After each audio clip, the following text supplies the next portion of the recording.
The asteroid belt hummed with an eerie silence as Sarah Mitchell's survey ship drifted between massive space rocks. Her fingers tapped a steady rhythm on the control panel, a habit born from years of lonely expeditions. Most xenorchaeologists would have called this mission boring, but not Sarah. Every rock, every silent stretch of space held a potential story. Her scanners flickered. Something was different today. A metallic glint caught her eye, not the usual reflection of sunlight on space debris. Sarah leaned forward, adjusting the ship's sensors. The object was large, roughly the size of a small transport vessel, but its shape was all wrong. Jagged edges jutted out at impossible angles, speaking of a violent history. "Computer, run a full diagnostic," she commanded, her voice cutting through the ship's quiet hum. The scan revealed something extraordinary. The vessel was definitely not human-made, and it wasn't natural space debris. Puncture marks scarred its exterior, telling a story of battle and survival. Sarah's heart raced. In her 10 years of space exploration, she had never seen anything quite like this. Carefully, she maneuvered her ship closer. Standard protocol demanded caution, but curiosity burned inside her. The damaged spacecraft seemed to drift aimlessly, its systems barely functional. Emergency lights blinked weakly, a silent distress signal that had been waiting, perhaps for years. Sarah's hand hovered over the communication systems. Standard procedure said she should report this to her research station first. But something told her to act now. She initiated the emergency docking sequence. Magnetic clamps extended, connecting her ship to the alien vessel with a soft, metallic thud. Her suit's systems ran through a quick checklist: oxygen levels, radiation protection, emergency protocols. Everything checked out. The airlock between the two ships opened with a hiss that seemed to echo with centuries of silence. Inside the alien craft, emergency lighting cast a dim blue glow. The interior was unlike anything Sarah had ever seen. Curved walls suggested organic design, with technology integrated so seamlessly it was hard to tell where machinery ended and structure began. Debris floated lazily in the zero-gravity environment, scattered remnants of what must have been a desperate struggle. And then she saw her. Wedged between two collapsed structural panels was a figure unlike any human. Alien, clearly, but humanoid enough to be startling. Female, if Sarah had to guess, though alien biology was always unpredictable. Her skin, or what passed for skin, was a complex pattern of iridescent scales that seemed to shimmer even in the low light. Multiple injuries were visible. Some looked fresh, others were older, partially healed by what seemed to be advanced medical technology built into the creature's suit. She was alive, but barely. Sarah knew she had seconds to make a decision that could change everything. Professional detachment warred with a deep, instinctive compassion. This wasn't just a scientific discovery. This was a life, possibly the last of an entire species, hanging by a thread. "Computer," she spoke quietly, "prepare emergency medical protocols, and disable all external communication channels." Her hand reached out, almost touching the alien's form. Questions raced through her mind. Who was she?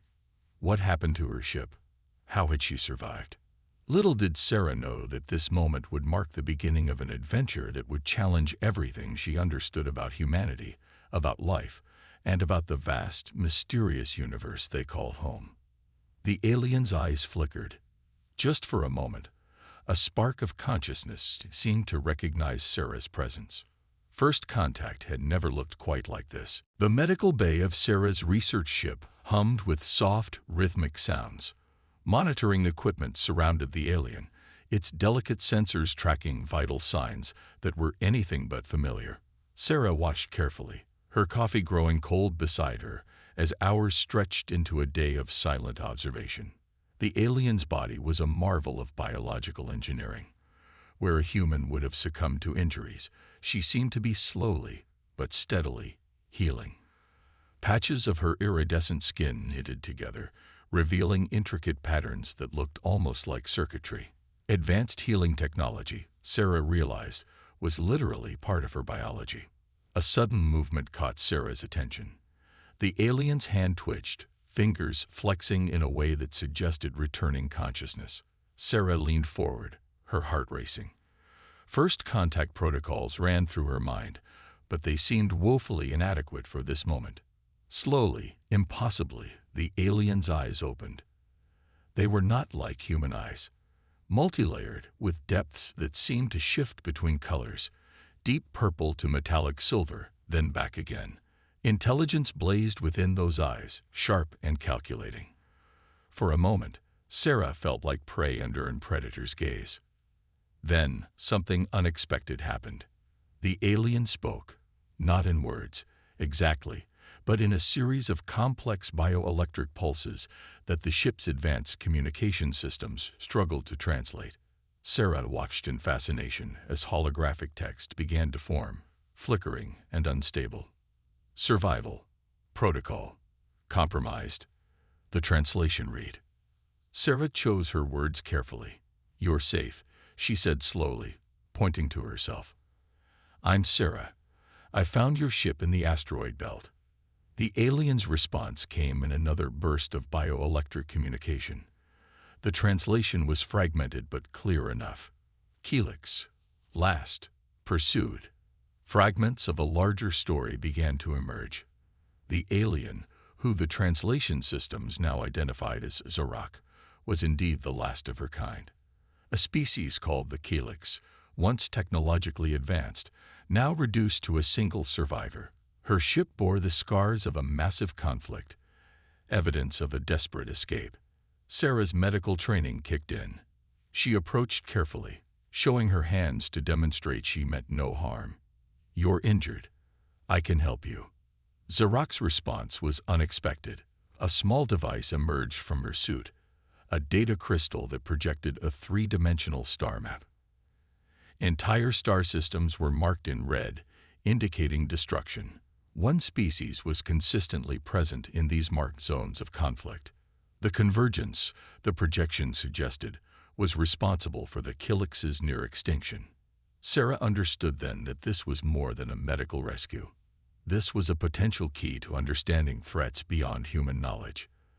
The star map showed systematic elimination of entire civilizations with a precision that was both terrifying and calculated. "Why?" Sarah asked, though she wasn't sure Zorak would understand. The alien's response came through a combination of bioelectric pulses and the translation system. Threat, potential, elimination, protocol.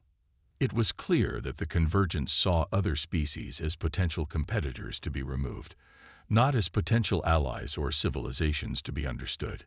Sarah felt a chill run down her spine. How many other species had been wiped out without anyone knowing? Zorak's breathing changed, becoming more labored. The healing process was taking its toll. Sarah adjusted the medical equipment, her touch gentle but precise. Whatever had happened to the Helix, whatever threat remained, this survivor needed protection. As Zorak drifted back into a healing sleep, Sarah made a decision. This would not be reported through standard channels. Something told her that the wrong people knowing about this discovery could be catastrophic. Outside the medical bay's window, the endless darkness of space seemed to hold its breath. A single survivor, a potential warning. The beginning of something much larger than a simple rescue mission. Communication was never going to be easy. Sarah stared at the complex array of translation devices scattered across her workstation, each more sophisticated than the last. Zorak watched her with those impossible eyes that seemed to change color with every passing moment. "Universal translators are a joke," Sarah muttered, adjusting another circuit. "We've been trying to crack alien languages for decades, and we're still barely scratching the surface." The irony wasn't lost on her. Humanity had sent countless probes, decoded radio signals, developed advanced linguistic algorithms, and here she was, face to face with an actual alien, struggling to have a basic conversation. Zorak tilted her head, a gesture so surprisingly human that Sarah almost laughed. The alien's bioelectric communication system was complex, combining electromagnetic pulses with subtle body movements that carried layers of meaning. Their first real breakthrough came unexpectedly. Sarah had been showing Zorak basic human objects. A datapad, a cup of water. Simple things. Each time, she would speak the object's name slowly, clearly. Zorak would respond with a series of pulses and clicks that the translation system struggled to interpret. Then, something clicked. It wasn't the advanced technology that made the difference. It was something more fundamental. Emotion. Expression. The way Sarah's eyes would light up when she explained something. The subtle changes in her tone. Zorak began to match these emotional cues, creating a bridge that went beyond mere words. Water, Sarah would say, holding up the cup. Zorak would respond with a specific pattern of pulses that gradually began to sound more and more like water. Days turned into weeks. The medical bay became a makeshift language school. Sarah learned that the Helix communication was a complex dance of bioelectric signals, body movements, and emotional resonance. It was less about specific words and more about complete context. Your species is different, Zorak finally managed in broken English. The words were halting, but clear enough. Sarah raised an eyebrow. Different how? The response came through a combination of broken English and bioelectric pulses. The translation systems worked overtime to capture the nuance. Adaptable, emotional, unpredictable. It wasn't meant as an insult, more like an observation of something fundamentally alien to Zorak's understanding of intelligent life. The Helix, Sarah learned, were a species of pure logic. Every decision, every interaction was calculated. Emotions were seen as inefficient, a weakness to be eliminated. Their technology reflected this, precise, perfect, but ultimately cold. We did not understand, Zorak explained, her fingers tracing patterns in the air that seemed to tell a story beyond words. Emotion is strength, not weakness. Sarah realized they were discussing something profound. The very thing that humans were often criticized for, their emotional nature, was actually a unique strength. The ability to feel, to empathize, to make decisions based on more than pure logic. Their conversations became a delicate dance. Part scientific exploration, part cultural exchange, part something entirely new. Sarah would share stories about Earth, its diversity, its challenges, its resilience. Zorak would listen, her color-shifting eyes absorbing every detail. Each day, the language barrier crumbled a little more. Each day, they understood each other a little better. Outside the ship's windows, the asteroid belt drifted silently. Two beings from completely different worlds, finding a way to communicate, finding a way to understand. Sarah didn't know it yet, but this was just the beginning of something much larger than a simple first contact scenario. This was the start of a friendship that would change everything. The first warning came as a subtle vibration. Sarah's hand froze mid-motion, her coffee cup hovering inches from her lips. Zorak's entire body went rigid, her iridescent skin shifting to a deep, warning shade of blue. "Something's coming," Zorak said, her English now clearer but laden with an urgency that cut through the ship's sterile silence. Sarah's training kicked in. Years of synorgeology expeditions had taught her to trust unexpected instincts. She moved to the ship's primary scanner, fingers dancing across the holographic controls. At first, nothing appeared on the initial scans. Then, a ghost of a signal. Something massive was moving at the edge of the asteroid belt, its signature unlike any known human or previously encountered alien technology. "The convergence," Zorak whispered, her voice a mix of fear and something else.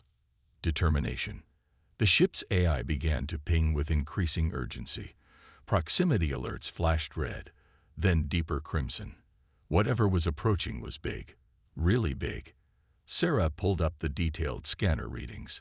The object was massive, easily 10 times the size of her research vessel. Its design was unlike anything in human or Helix databases. Sharp geometric lines that seemed to shift and change, defying normal physics. "We need to move," Zorak said, already accessing the ship's secondary systems. Her fingers moved with a speed that blurred, interfacing directly with the ship's computer in a way that made Sarah's advanced technology look like a child's toy. But Sarah wasn't about to run, not without understanding what they were running from. "Explain," she demanded, pulling up tactical displays. "What is the convergence? Why are they hunting you?" Zorak's response came in a burst of bioelectric pulses that the translation system struggled to interpret. Fragments of meaning emerge, elimination of potential threats, systematic destruction of civilizations that showed advanced technological potential. The Keelix had been one such civilization. "They don't negotiate," Zorak explained. "They calculate. They remove." The pursuing ship was gaining. Its movement was unlike any spacecraft Sarah had ever seen, more like a predator closing in on prey than a traditional vessel. Sharp, angular protrusions began to extend from its hull, suggesting weapon systems far beyond human understanding. Sarah made a split-second decision. "We're not just running," she said, her voice steady. "We're fighting back." Her hands moved across the control panel, activating systems that most xenorchaeologists never touched. Experimental defense protocols, prototype weapon systems developed in the most classified human research labs, things that existed more as theoretical concepts than actual technology. The ship's AI protested. Warning messages flashed. But Sarah knew they had no other choice. Zorak watched, her earlier fear transforming into something else. Curiosity. Respect. "Humans," she said, almost to herself, "are not what we thought." The first weapon blast from the convergent ship missed them by meters. It was a warning shot, a demonstration of power meant to paralyze their target with fear. They didn't know Sarah Mitchell. "Hang on," Sarah shouted, her voice cutting through the tension. The ship's experimental systems hummed to life. Quantum displacement shields, adaptive camouflage, weapons that bent the very rules of space combat. The asteroid belt became their battlefield. Each massive rock became a potential shield, a weapon, a moment of tactical advantage. The convergence had hunted countless civilizations, but they had never encountered humans before. And today, they would learn why that was a mistake. The classified research station hung in space like a metallic spider web, its multiple interconnected modules glinting against the darkness. Sarah's damaged ship approached carefully, broadcasting a series of encrypted codes that would make most security systems look like child's play. "This isn't a typical research station," Zorak observed, her alien eyes scanning the complex structure with a mixture of curiosity and caution. Sarah allowed herself a small smile. Not exactly a tourist destination. The docking sequence was anything but standard. Multiple layers of security scanned their vessel, biological signatures, radiation levels, technological emissions. Sarah knew every scan was recording, analyzing, breaking down their entire existence into data points. A voice crackled through the communication system. "Identify and state purpose, Vessel Delta 93. Sarah's response was precise. "Xenorchaeological emergency. Prototype technology. Classified level Omega Red." Silence followed. Then, a series of mechanical clicks. The docking bay doors slowly opened, revealing an interior that was part laboratory, part military installation, part something entirely new. Zorak leaned closer to Sarah. "Your species prepares in ways my civilization never understood." The research station was a testament to human paranoia and preparation. Entire sections were dedicated to studying alien technologies, reverse engineering artifacts from previous encounters, developing defensive and offensive capabilities against potential extraterrestrial threats. Dr. Elena Rodriguez waited for them. Her lab coat was pristine, but her eyes told a different story. Eyes that had seen things most humans couldn't comprehend. She looked at Zorak with a professional detachment that barely concealed her scientific excitement. "We've been monitoring your approach since you entered the solar system," Dr. Rodriguez said. "The convergence signature is unmistakable." Sarah was surprised. You know about them. A holographic display flickered to life. Star charts, technological schematics, fragments of intercepted alien communications. Humanity had been preparing for this moment far longer than anyone realized. We've been tracking potential alien threats for decades, Dr. Rodriguez explained. The convergence is just one of several we've identified.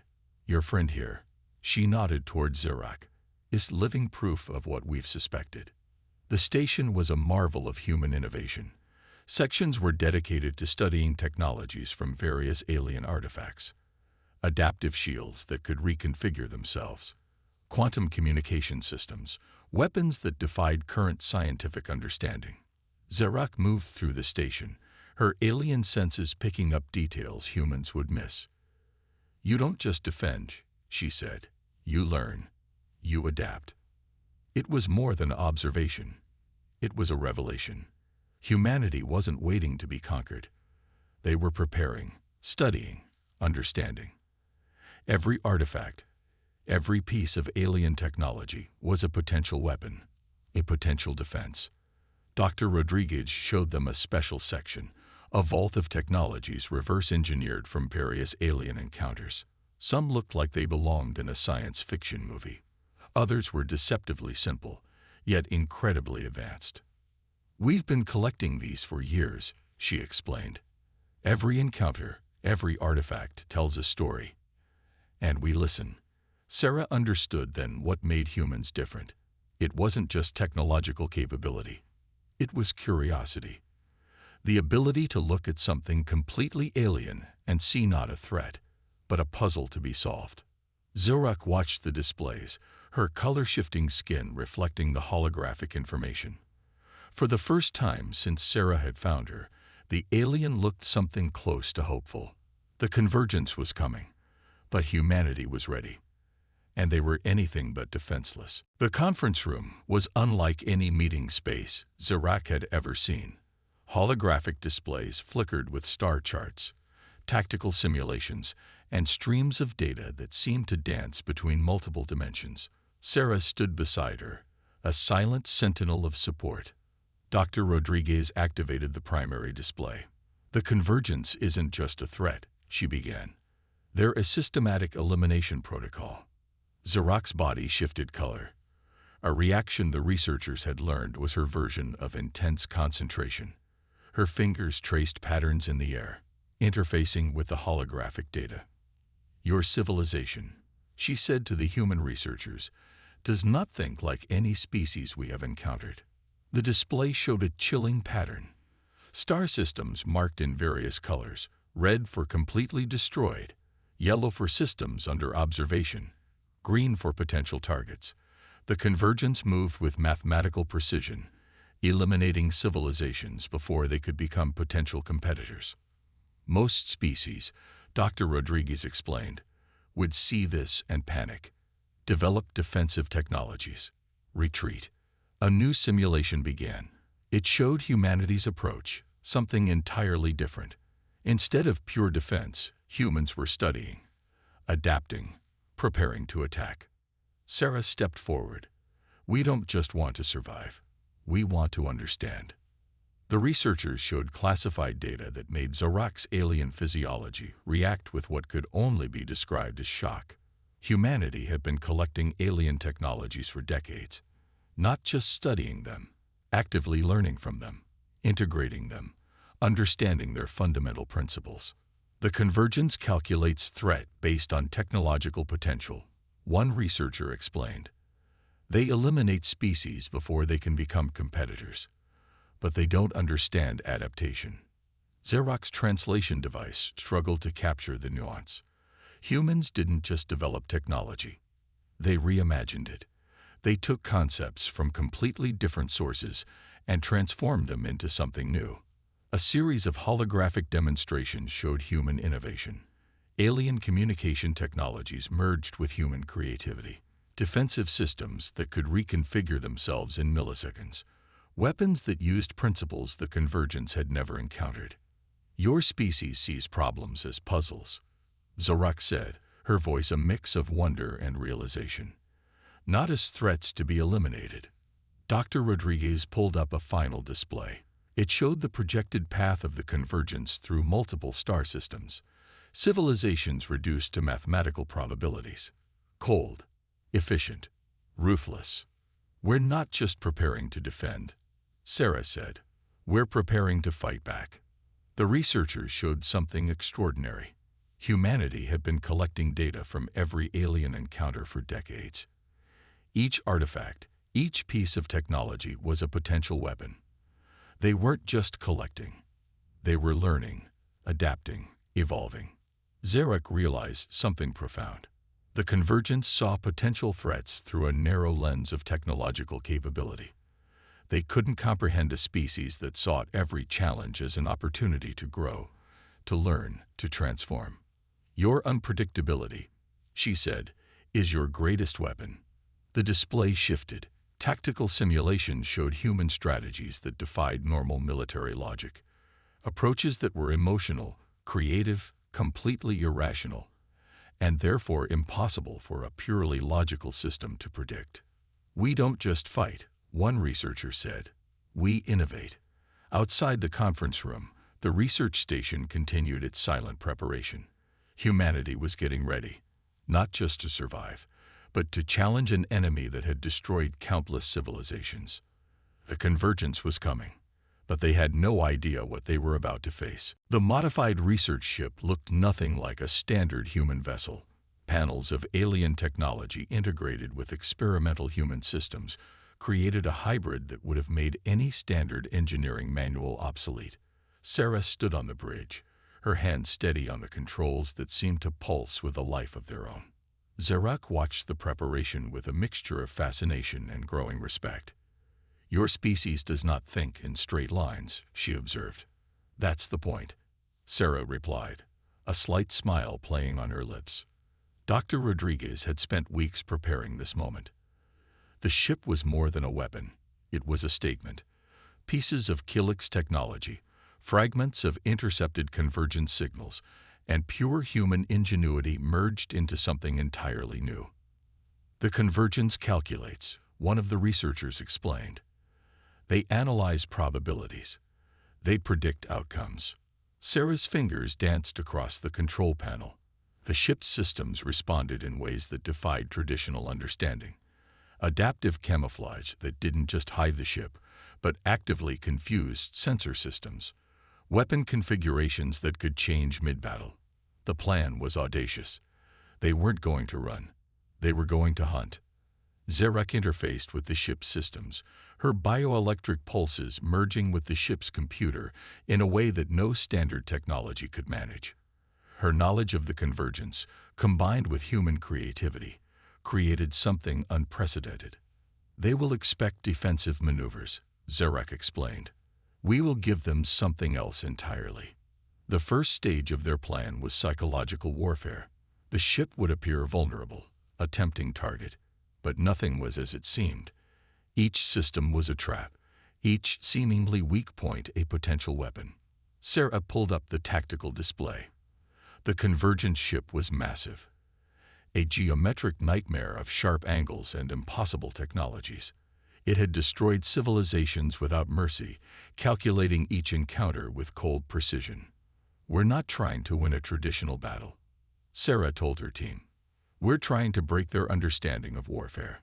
The ship moved differently. Where standard vessels would follow predictable paths, this one seemed to dance between the laws of physics. Quantum displacement systems allowed it to exist in multiple positions simultaneously. Sensor jamming technologies created multiple false signatures. Zarek explained the convergence's weakness. They see threats as mathematical problems. Solve the equation, eliminate the variable. But humans aren't variables, Sarah finished. As they approached the convergence vessel, the tension was palpable. This wasn't just a battle. It was a statement about the nature of survival, of intelligence, of adaptation. The first contact came suddenly.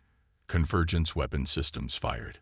Precise, calculated shots designed to eliminate threats with surgical efficiency. But nothing worked as expected. The human-modified ship seemed to flow around the attacks. not by traditional evasion, but by fundamentally changing its nature. Weapon signatures scrambled. Sensor readings became nonsensical. It was as if the ship itself was laughing at the Convergence's attempts to categorize and eliminate it. "They cannot compute what they cannot understand," Zorak said, her voice a mix of awe and excitement. Sarah's hands moved with a combination of scientific precision and pure, unpredictable human intuition.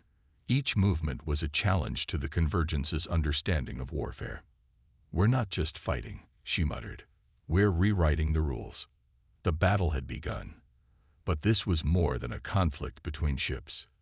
This was a war of understanding, of perspective, of the fundamental nature of intelligence itself. Space erupted in a chaos of light and impossible geometries.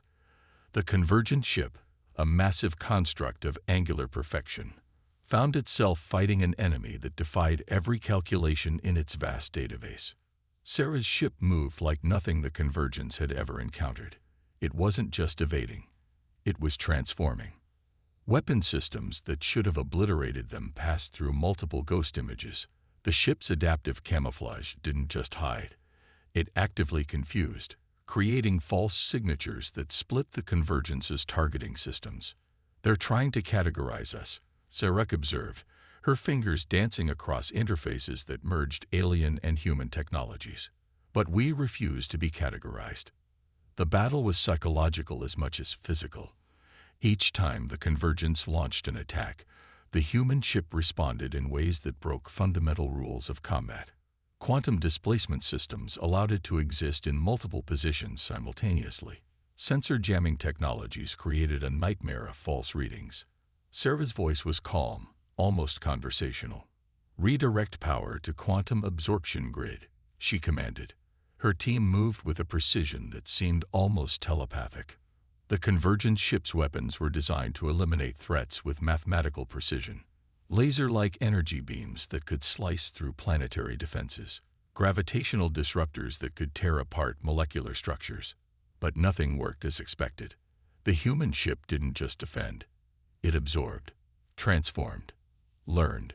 Zorak interfaced directly with the ship's systems, her bioelectric pulses creating a communication network that merged alien insight with human creativity. "They see warfare as a solved equation," she explained. "We see it as a living problem."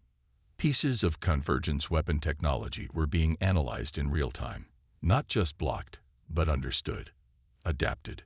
A massive energy pulse that should have vaporized the entire ship instead got absorbed, transformed, redirected. The Convergence's most powerful weapon became a source of additional power for the human vessel. "Psychological warfare," Sarah muttered. "They won't understand this." And they didn't. The Convergent ship began to show signs of what, in a biological entity, would be called confusion. Its precise attacks became less coordinated. Targeting systems began to break down. They were facing an enemy that didn't follow rules. An enemy that sought every attack as an opportunity to learn, to grow, to transform. Zorak's translation of the Convergence's internal communications revealed their growing panic. These were beings that had systematically eliminated countless civilizations. They approached each encounter with cold, mathematical certainty. Humanity was anything but certain. "We're not just fighting," Sarah told her team. "We're proving a point." The ship's systems began to do something unprecedented. They were learning from the Convergence's own technologies, incorporating them in ways the original designers could never have predicted. A weapon designed to destroy became a tool of understanding. A defensive system transformed into an offensive capability. The Convergent ship's geometric perfection began to fracture, not from physical damage, but from a fundamental breakdown of its core operating principles. They had encountered a species that didn't just resist, a species that absorbed, transformed, evolved. "They cannot compute what they cannot understand," Zorak said, her voice a mix of scientific observation and something close to excitement. Space itself seemed to bend around the conflict. Traditional laws of physics became suggestions rather than rules. The battle was about more than survival. It was about the very nature of intelligence itself. The moment stretched beyond time. Sarah's hand hovered over the ship's control panel, her breath suspended. Around her, the ship's systems pulsed with an energy that was neither completely human nor entirely alien. Zarok's bioelectric signals began to merge with the ship's computer in a way no one had anticipated. It wasn't just communication anymore. It was something deeper, a connection that defied every understanding of technology, biology, and consciousness. "We are more than our individual parts," Zarok whispered, her voice resonating through both spoken words and electromagnetic pulses. The convergent ship, once a symbol of cold, calculated destruction, began to fracture, not just physically, but fundamentally. Its systems were encountering something they could not process, something beyond their ability to categorize or eliminate. Sarah understood then that this was more than a battle. It was a conversation, a challenge to the very nature of intelligence. Her hand touched Zarok's, creating a bridge between human touch and alien bioelectric communication. In that moment, something extraordinary happened. The ship's systems expanded. Memories flooded through, not just data, but experiences. The desperate escape of the Helix, the human drive to explore, to understand, to connect. Fragments of civilizations destroyed by the convergence, moments of hope, of survival. They never understood, Zarok said, that intelligence is not about elimination. It's about connection. The convergent ship's weapons began to falter. Its precise geometric structure started to break down, unable to process the flood of emotion, of experience, of pure unpredictability that human-alien connection represented. Sarah saw memories that were not her own. The last moments of Zarok's civilization, the cold calculation of the convergence, the desperate hope of species fighting to survive. Each memory was a weapon more powerful than any physical technology. Humanity's greatest strength, one of the researchers on the bridge observed, is its ability to empathize, to understand, to connect. Zarok's body began to glow, a complex pattern of lights and bioelectric signals that merged with the ship's systems. She was no longer just an individual. She was part of something larger. The convergence had a fatal flaw. They saw intelligence as a problem to be solved, a threat to be eliminated. They could not comprehend a species or a connection that saw every encounter as an opportunity to grow, to understand, to become something more. Sarah's hand remained connected to Zarok. Their thoughts, their experiences, their very essence began to merge. "We are not just fighting," Sarah said, her voice resonating with something beyond human language. "We are communicating." The ship around them became more than a vessel. It was a living entity, part human, part alien, part something entirely new. A testament to the power of understanding, of connection, of seeing beyond the limitations of individual existence. The convergent ship's systems began to fail, not from physical damage, but from a fundamental breakdown of its core operating principles. It could not compute this new form of intelligence, this ability to connect, to transform, to become more than the sum of individual parts. Zarok looked at Sarah, and in that moment, something profound happened. The last survivor of the Helix realized she was no longer alone. Humanity had offered her more than protection. They had offered understanding. As the convergent ship began its final descent into destruction, Sarah and Zarok remained connected, a bridge between species, between understanding, between what was and what could be. The research station felt different now. Something had changed, not just in the systems, not just in the technology, but in the very air itself. Sarah sat across from Zarok, 2 mugs of coffee steaming between them. It was a simple human ritual that now held a deeper meaning. The last survivor of the Helix no longer looked like a stranger. She looked like something else entirely. "We defeated them," Sarah said, her voice quiet. But it wasn't just about winning. Zarok's color-shifting skin rippled, a gesture of agreement that had become familiar. It was about understanding. The battle with the convergence had changed everything. Their connection during those final moments had been more than a tactical advantage. It had been a fundamental reimagining of what intelligence could mean. Dr. Rodriguez entered the room, her tablet filled with data that seemed to dance between human and alien technologies. "The information we've gathered," she said, "is beyond anything we could have imagined." Fragments of the Convergence's systems had been integrated into human research, not as weapons, but as tools of understanding. Each piece was a window into a different way of thinking, of existing. They saw civilizations as mathematical problems, Zarak explained. Humanity sees them as stories waiting to be understood. The research station had become something more than a military installation. It was now a bridge, a place where different forms of intelligence could meet, could learn, could grow. Sarah looked at the star charts that now covered entire walls. The red markers of potential convergence threats were being replaced by something else. Potential connections, possible communications, areas of exploration. "You're the last of the Helix," Sarah said to Zarak, "but you're not alone anymore." The transformation was more than technological. It was cultural, philosophical, a fundamental shift in how intelligent life might understand itself. Researchers worked alongside Zarak, integrating her knowledge, her experiences. The alien technologies that once seemed incomprehensible were now becoming tools of exploration, of understanding. "We don't just want to survive," one of the researchers said. "We want to connect." Zarak's memories of her lost civilization were no longer just a source of pain. They had become a bridge, a way to ensure that the Helix would be remembered, would continue in a way no one could have predicted. The ship that had fought the Convergence was being studied, modified, not as a weapon, but as a testament to what could happen when different forms of intelligence truly communicated. "This is more than first contact," Dr. Rodriguez said.